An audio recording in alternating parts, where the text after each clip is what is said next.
Buenos días para todos. El día de hoy entonces traemos una charla a cargo del doctor Andrés Rincón Tovar. El doctor Andrés es médico y cirujano de la Universidad del Valle, graduado en el 2012, oftalmólogo de de la Universidad Nacional, graduado en el 2019 y actualmente es docente de posgrado del programa de oftalmología de la Pontificia Universidad Javeriana Cali. Bienvenido, doctor. Gracias, Gonzalo. ¿Aló? Sí. Bueno, buenos días para todos. Eh, pues mucho gusto estar aquí con ustedes, un privilegio, un honor que me hayan pues propuesto hacer esta charla. Listo. Entonces hoy les voy a hablar un poco de facomatosis o síndromes neurocutáneos. Va a estar un poco más enfocada como hacia temas un poco no tanto médicos como ya siempre los revisamos en la residencia. Vamos a revisar un poquito más de historia y otras cosas. Entonces, ya les voy a ir mostrando. Esta va a ser la estructura de la charla. Entonces, para empezar, tenemos que los síndromes neurocutáneos son un grupo de condiciones pues heterogéneas, son bastantes enfermedades que afectan principalmente la piel, el sistema nervioso central y periférico y los ojos. Pero aparte de estos tres sistemas, pues también tienen afectación multisistémica en varios órganos, corazón, riñones, dependiendo del síndrome o de la enfermedad de la que estemos hablando. Inicialmente, cuando se describieron, solo se describieron dos patologías, o se agruparon dentro de las facomatosis y actualmente ya reúnen más de 60 patologías dentro de este grupo. Y generalmente se pueden hablar o es bueno hacer la distinción de patologías primarias o secundarias. Las patologías, las facomatosis primarias son asociadas al desarrollo, condiciones pues genéticas asociadas pues a estas condiciones y los secundarios generalmente son enfermedades metabólicas que afectan sistemas parecidos pues a los síndromes neurocutáneos primarios. Por ejemplo, la enfermedad de Fabry. Listo. Tradicionalmente, pues se consideraba que el origen de las síndromes neurocutáneos era ectodérmico a nivel embrionario por el involucro pues, de la piel y el sistema nervioso central. Y eso explicaba la patogénesis de estos síndromes, pero a medida que se fueron estudiando más, se vieron que se estaban involucradas las demás capas, tanto el mesodermo como el endodermo, por la afectación, por ejemplo, de vasos y otros tejidos. Se les han conocido también con otros términos, por ejemplo, las neurocristopatías, las displasias neuroectodérmicas, o también en algunas ocasiones se han hablado de genodermatosis. Pero en las genodermatosis es importante hacer la claridad que este término aborda un tema, una definición mucho más amplia de enfermedades pues, en la piel de origen genético, ¿no? Y que no afectan solamente, pues, no afectan los demás sistemas, sistema nervioso, por ejemplo, alguna ictiosis o así. Entonces, más bien, las facomatosis serían un grupo de genodermatosis como tal. ¿Listo? Listo. Pues ahora hablando un poco sobre la historia, siempre es bueno tenerlo en cuenta pues que estamos parados en hombros de gigantes. Él fue el primero que describió o utilizó el término facoma para describir las lesiones que se encontraban en pacientes con neurofibromatosis y esclerosis tuberosa. Utilizó el término facoma porque a la visualización daba el aspecto de lentes tenía el faco, el término faco viene del griego, que significa en forma de lente o lenticular. Entonces, cuando hacía las observaciones de la retina en estos pacientes, le pareció que pues tenían esa forma y por eso utilizó ese término.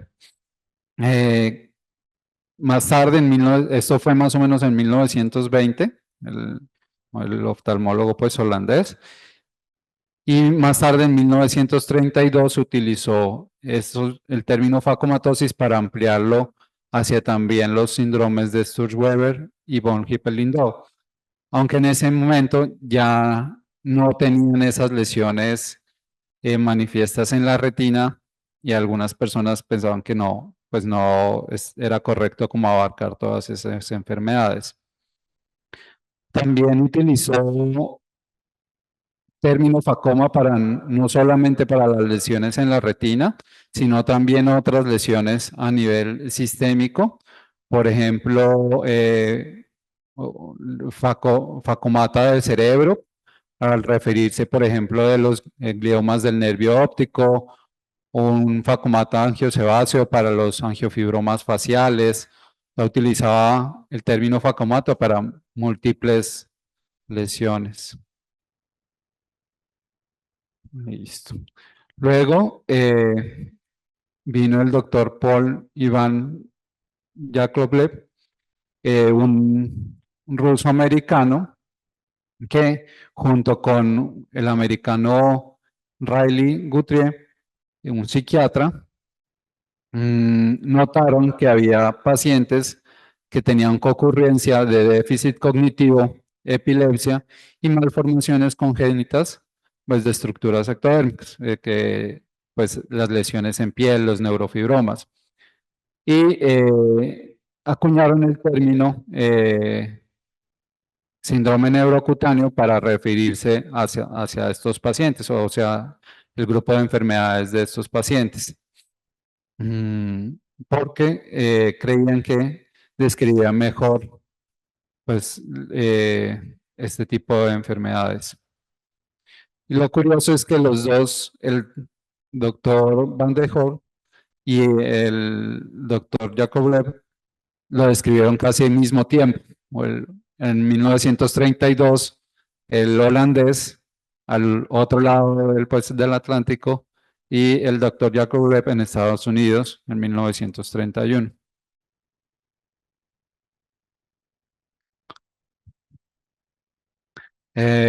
Ya más adelante, en 1935, el doctor Ludo van Bogaert, un neuropatólogo belga, perdón, publicó su monografía sobre las displasias neuroectodérmicas congénitas.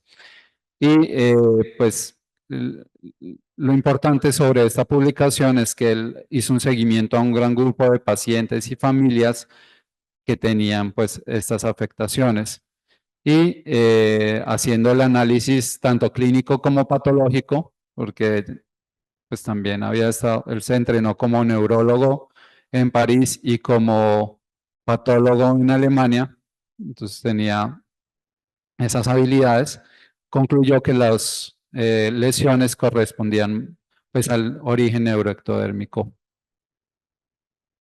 y por eso lo llamó pues una displasia neuroectodérmica. Más adelante, en 1980, el neurólogo pediatra hispanoamericano Manuel Rodríguez cambió los términos de facoma y facomata, unos términos más apropiados, que serían los términos de amartia y amartoma. Estos términos vienen del griego, que significa, pues amarta, fallar o errar, ¿listo? Y significa, y se refería a tejidos, pues las amartias, a un grupo de células displásicas que estaban bien circunscritas, pero no tienen tendencia a crecer. Por ejemplo, las manchas café con leche que vemos en la neurofibromatosis. más los armartomas sí son células displásicas, pero que tienden a tener un crecimiento desorganizado, pero sin, sin malignidad, sin metástasis. Más bien. Listo.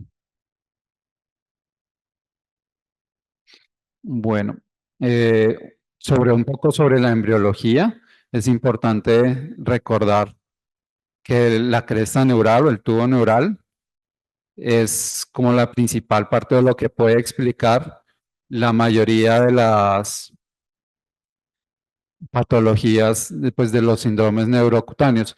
La falla en la migración de las células de la cresta neural o las alteraciones eh, son lo que dan lugar a los síndromes neurocutáneos. Eso pues se evidenció más adelante, más o menos a principios de los años 90. Y aquí tenemos todos los tejidos que se ven derivados de las células de la cresta neural. Vemos que son tanto neuroectodérmicos como endodérmicos como mesodérmicos. Y por eso la afectación pues, de varios tejidos en las patologías. Mm, recordar que los patrones de herencia son muy distintos dependiendo de cada patología. En, por ejemplo, pueden haber autosómicas dominantes en neurofibromatosis tipo 1 o 2, von Hippel-Lindau, o el complejo de tuberosis esclerosa. Pueden haber ligadas al X, pueden haber autosómicas recesivas, o en el caso pues, del Weber, completamente esporádico. O incluso en el más del 50% de los casos, hasta en el 50%, pueden ser espontáneos también, no tener un familiar pues afectado. La expresibilidad y la penetrancia es variable, por eso hay muchos cuadros clínicos con una misma mutación o niveles de severidad y también pueden presentar fenómeno de mosaicismo, es decir, que grupos celulares diferentes pueden estar solo afectados con la mutación.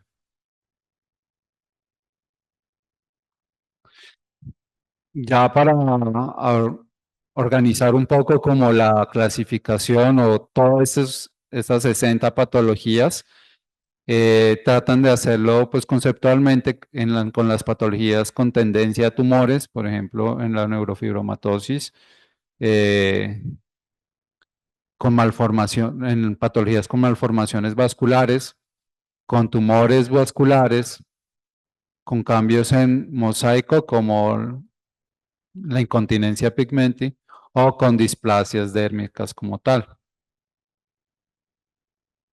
Aunque en cada una por separado pueden llegar a ser raras, sí es importante tener en cuenta estas que son como las 5 más comunes y que podemos encontrarlas con cierta frecuencia pues en nuestra práctica.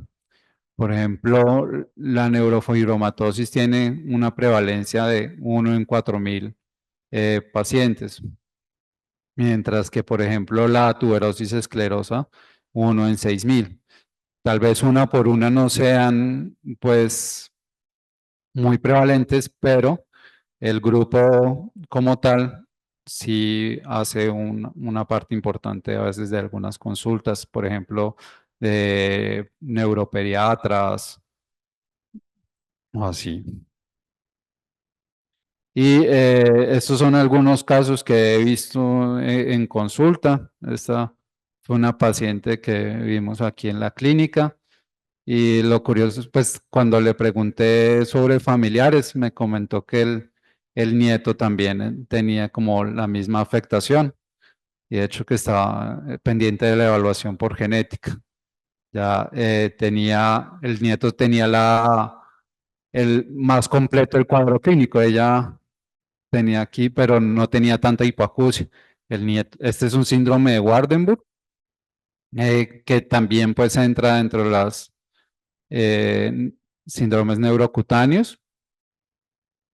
Tendría un paciente que atendimos en el HOE, un síndrome de Wyburn-Mason, tenía pues su malformación vascular retinal y también tenía afectación pues cerebral. Y ese paciente lo vimos aquí, ¿no? Un paciente en que se ven, pues es evidente los nódulos de Leach en los amartomas pues en el iris.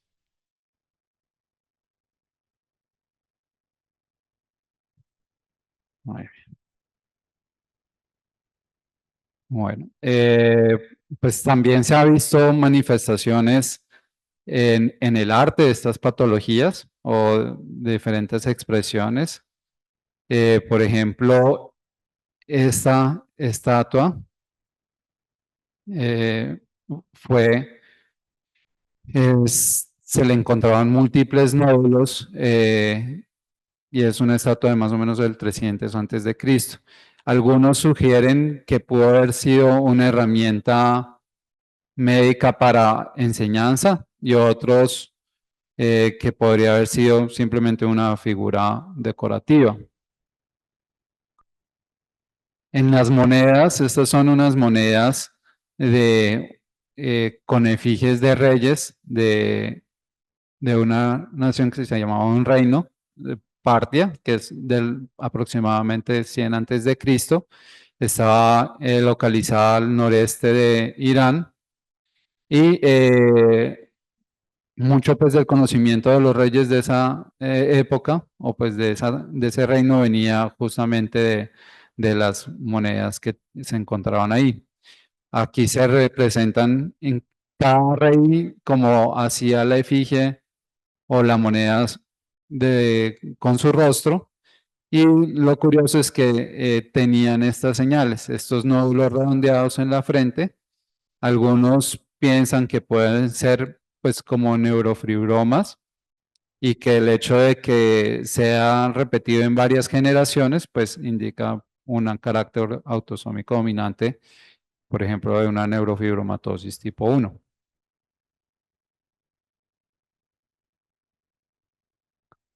Esta es una representación en un libro alemán, en un libro, el primer libro como de naturaleza que hicieron en el idioma alemán como tal, y se observaba pues una mujer con un bocio prominente, y hay algunos que teorizan que podría ser un posible neurofibrome plexiforme aislado, hablando de una neurofibromatosis en mosaicismo, por eso solamente tenía afectada esa parte del cuerpo.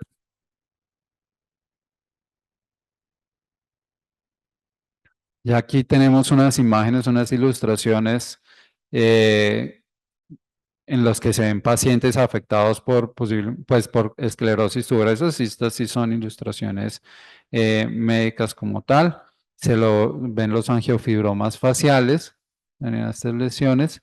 Que en su tiempo o inicialmente se describieron pues como adenomas sebáceos, pero pues ya con el tiempo se supo que eran más de origen vascular, que el término pues no tenía que ver. Y aquí abajo tenemos una ilustración de una de las pacientes de Bournonville, que fue el que describió primero la esclerosis tuberosa. De hecho, pues el epónimo de la esclerosis tuberosa es también síndrome de Bournonville. Y tuve dos pacientes, dos niños. Una de ellas fue una niña de 15 años que estuvo hospitalizada más o menos desde la edad de 3 años y falleció a causa pues, de una complicación de la esclerosis tuberosa, un estatus epiléptico.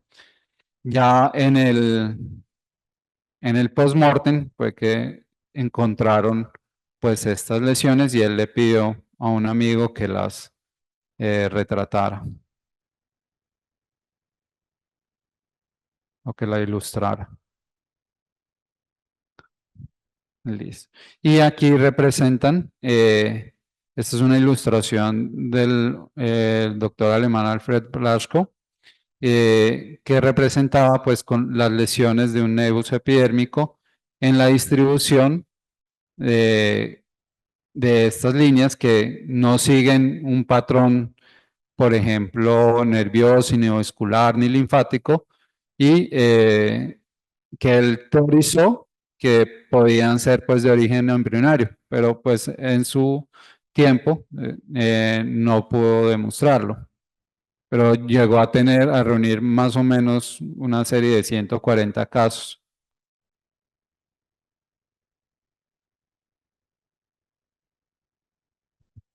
Bueno. Entonces, los autores de este artículo hacen pues como una reflexión que veamos estas entidades médicas y en estos pacientes más que verlos como una mera curiosidad, pues tratar de ver más la humanidad de las personas que estaban ahí retratadas y más que como se los veía antes como una curiosidad médica.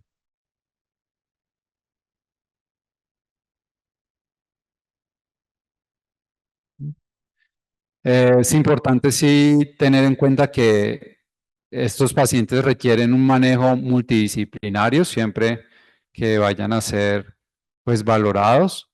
eh, Pediatría, neurología, radiología, porque pueden tener lesiones pues muy características. Nosotros por nuestra parte también van a tener hallazgos oftalmológicos pues muy importantes y genética. Mm, Generalmente cuando ya están avanzados, pues es un poco más fácil el diagnóstico, pero se requiere un alto índice de sospecha en las etapas tempranas. Listo. Y pues una reflexión que ya para terminar, pues el ejercicio de nuestra profesión es una combinación de la vocación, del servicio, la apreciación artística y la rigurosidad científica. Muchas gracias.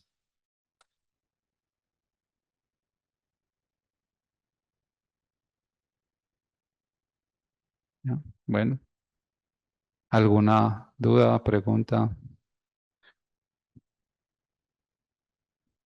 Bueno, En el chat no hay preguntas, doctor. Doctor, ya no tenemos preguntas. perfecto. Bueno, un gusto haber estado con ustedes. Muchas gracias, doctor. Hasta luego. Hasta luego.